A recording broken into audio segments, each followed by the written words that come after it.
What's up, guys? This is like my 20th time or more trying to do this stupid thing. But I got a new mouse and I got a new mic now, and I'm definitely ready to do this stupid little tutorial. But I think it's gonna be a two-part series, and um the reason it's gonna take so long is because I'm really dumbing it down. Um, for people who have never even touched After Effects, cs6, or Action Essentials 2, that's completely fine. I've been doing this for like 4 days, I think, and oh crap. Um, but it's really not that hard. I'm gonna walk you through the entire process. So really quickly, I'm gonna go ahead and show you what we're gonna be doing. Yeah. So we're gonna be doing the muzzle flash, artificial recoil, the shell, the bullet shell, and interaction with the light. I think it's called I forget what it's called. Um, but yeah, that's what we're gonna be doing. It's pretty cool, and this is gonna be the basics of After Effects, and all you need to do for one gunshot. Um, basically, you can go way more into, you can add different lighting here, you can add more lighting, different kinds of lighting in different places. You can add like you can add blur over there and edit this part out and make it just a barrel. And there's so much stuff you can do. But we're gonna do the basics, and there we go. So nothing too fancy, just pretty good if you ask me. So go ahead and open up After Effects. Uh,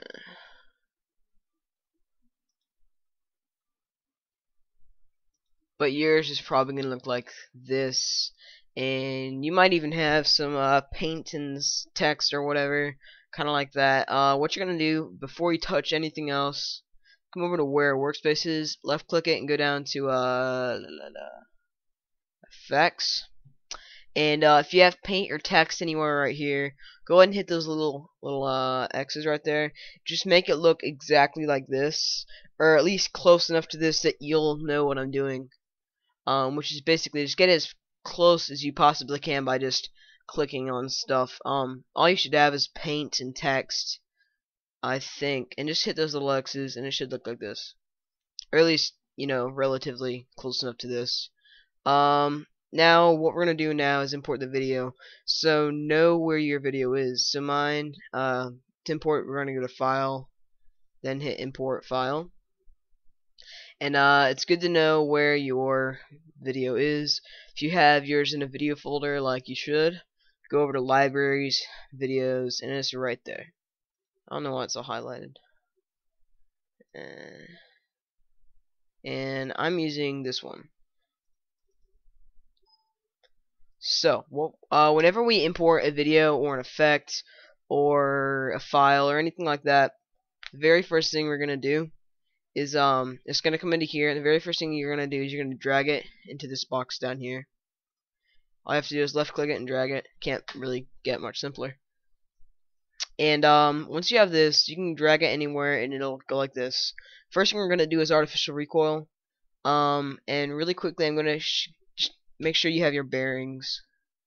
Like over here is pretty simple controls, and like this is next frame, previous frame.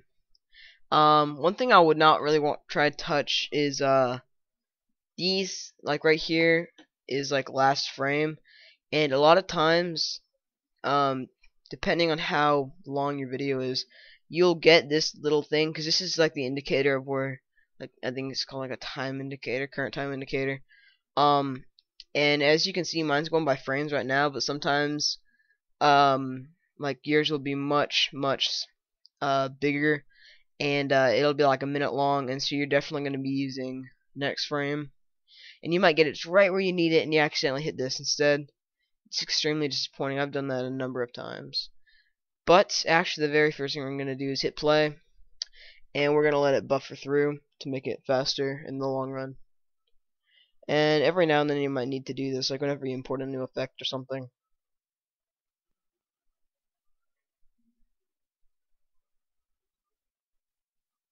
That's what I have, just me with a crappy little plastic airsoft gun. There's no blowback or anything on there, just add artificial recoil. But we're gonna add the blowback first. So go ahead and to stop this from playing, just click anywhere. And you can click on this and just drag it wherever. We're gonna go ahead and bug you. Yeah, right on my finger. Okay, I smushed it. Okay, back to this. To duplicate something, we're gonna duplicate this layer, and to do so, make sure you have this selected. If you need to select it, all you have to do is left click it. Can't get much simpler. And we're gonna do on the keyboard, hit Control D, and that's all it takes to duplicate something. It really is not that complicated if you follow my simple instructions. Next, what we're gonna do is rename it. To rename a layer, make sure it's selected. Right click it and go all the way down to rename. Left click that, hit backspace and type in slide. I'm not even gonna spell it out for you. Then hit enter. We're gonna do the same thing on this one, except we're gonna rename this one back layer. Alrighty. Next what we're going to do is basically when we duplicate the layer, it's going to look exactly the same because it's the exact same video playing at the exact same time and ending at the exact same time with the exact lighting, etc., etc. But it is two videos playing at once. Okay. Next we're going to get it. I'm actually going to zoom in once. To zoom in, just use the mouse wheel. And I want to get it right. Come on, stop buffering. I want to get it right before I do the recoil, which is, oh wow, I was right there. So mine's right about here. It's just as clear as it's gonna get, because you don't want it to go like this, otherwise it's gonna look really crappy. That's as best as I can get. I'm buying a new camera soon, because right now I'm just using my iPhone and a crappy other camera. And if you, oh sorry, I forgot to mention, if you need to drag this around, all I have to do is hit the hand tool and simply click and left click and drag it around. Alright, after we do this, keep it right here. Make sure you know where this is. Otherwise you can totally mess all this stuff up. Make sure the slide layer is selected as it should be. And we're actually going to come over here and hit this, which is the pen tool. And now what we're going to do is we're actually going to draw a mask around the slide of the pistol, or some might call it the upper receiver. There's a whole bunch of things you could call it. But to draw a mask around something, it is simple as clicking one time, then clicking again, and it will draw a perfectly straight line right there. And if you want, you can actually go ahead and, like, from clicking right here, you can bend it around and stuff like that. But I don't need to, so. And let's say I messed up. I want to go back. I don't want any of that. All I have to do is hit Control and then Z, and it'll go back. Control Z at the same time, and go ahead and highlight the slide. And it's better to get it bigger than smaller. And you do want to get the sights if you have any. I don't have a front sight because this dog chewed mine up. And this one I'm actually going to bend a bit. Come on, don't buffer. I think that looks pretty good. Okay, you really don't need it exact. Just you know, get the basic shape. Next, what we're gonna do is we're gonna hit the V key on the keyboard. V, which is in between C and in between B. Just making sure you understand that, because when I learned this, I could not understand that through the mic. Click it one time, then come over, make sure you have the selected tool selected, and then we're gonna click this one time, toggle masks and shape, blah blah. And what we're gonna do is this is our layer now. So I mean, it's kind of hard for me to explain, but I'm not really gonna explain it. And don't be a retard. Don't drag it this far back. It'll look retarded. You want to do it maybe about 1.5 inches to 2 inches back. Like that looks pretty good. And but one problem is if we play all the way through it, then this is gonna be right here throughout the entire clip. So we need to make this about 1 to 2 frames long. To do so, We're gonna come over here where this blue line is. You'll have those two black arrows. We're actually gonna left click them and drag them to where it meets with that red line. You're gonna do the exact same thing for this, and you're actually gonna drag it all the way back because it won't let me drag it any further, and that'll be one frame. And like I said earlier, you can go way more into detail. Add like you can add whatever, you know, a barrel, muzzle, or blur, and all that crap. We're not gonna do that. Look at that, we got recoil. Looks pretty good. If you want, it doesn't look very good, but you can have it go for 2 frames. It doesn't really matter, except if it's slow motion, I wouldn't do that because then it kind of goes into this and it looks weird. Alright, so next thing we're going to do is you should have Action Essentials too. If not, this is not the tutorial for you. There are a lot of other ways to do it, and I might do one later, but I'm not going to do that right now. Like if you can do it with pictures and stuff, I'm just not going to do that. But I'm trying to think. What we're gonna do next is we have this, so we're gonna do muzzle flare next. So make sure it's on this frame right here where your muzzle or where your blowback is, and go into File, Import, and go to your Action Essentials 2. It's in disk file 2, and it should be like number 11. Yep. And we're gonna import this entire folder. So to do so, you can left click it one time, hit import folder, or you can double click it, hit import folder. Does not make any difference, just showing you multiple ways for future reference.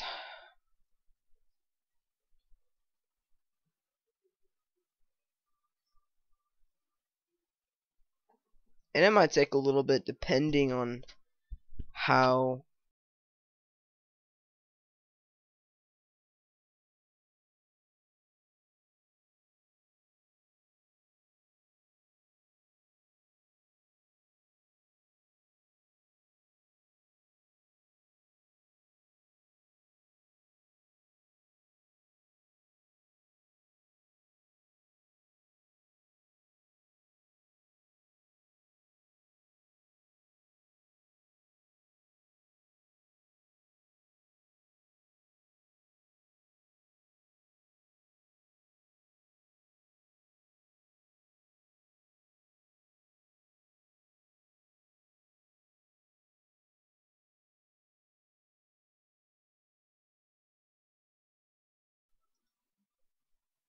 okay, I guess it worked. Next what we're going to do is this little arrow, we're going to click it, and it's going to drop down a crap load of muzzle flashes. It actually didn't go through all of them. Yeah, it didn't go through all of them, but like we have automatic to double click. Go ahead and double click them, and you can look at them. It's gonna be automatic, and so that's gonna be multiple. It's gonna kind of look like that. We're actually not gonna use those. We're gonna use straight muzzle flash, and I didn't get enough time to show you, but there are also muzzle flashes that are going straight on toward you, and there are some suppressed ones as well. We are going to go with number 13. So you're actually going to go oh, perfect. Number 13. Go ahead and use number 13. Very, very simple, and you can basically move it to the way you want. And next, you got to pay attention where you drag it. So you left click it and drag it, and see that little black line that's kind of going in between those layers. You want to make sure that's on the top, otherwise it won't work if it's like this or if it's like that. So make sure it's on top, and then you'll see that little yellow thing above it, like that. You'll see it above that, and that's basically showing you which frame it's on. And we're actually going to match it up just like that with the black line, and then it'll look like it doesn't have a thing or a little yellow thing. But we have a muzzle flare, and as a general rule of thumb, you want to have it about the size of a pistol, maybe a little bit smaller, and a little bit smaller than if you're using a rifle, just a tiny bit smaller than the barrel length, like a little bit smaller than half. But and then to move this around, just click it and drag it, and you can also make it bigger or smaller with these little dots. That looks pretty good, except you may notice one thing that is off which is it's not really on there right, like rotation isn't. So we're gonna go ahead and rotate this. To do so, you can either come over here and hit this, or you can hit the hotkey for that, which is W. And now we have a rotation tool. Just click on it and rotate it. And there we go. Then to get it back to normal, hit the selection tool and drag it where it needs to be. Awesome. And that is it. You don't have to do anything else. The muzzle flash is definitely the easiest. Great job, guys. Alright, that concludes the first part of this tutorial. So thanks for watching. Don't forget to check out part 2, and we'll be doing we'll be doing environmental interaction, and we will also be doing the shell popping out of there. So stay tuned, and Chrissy, we're gonna go out.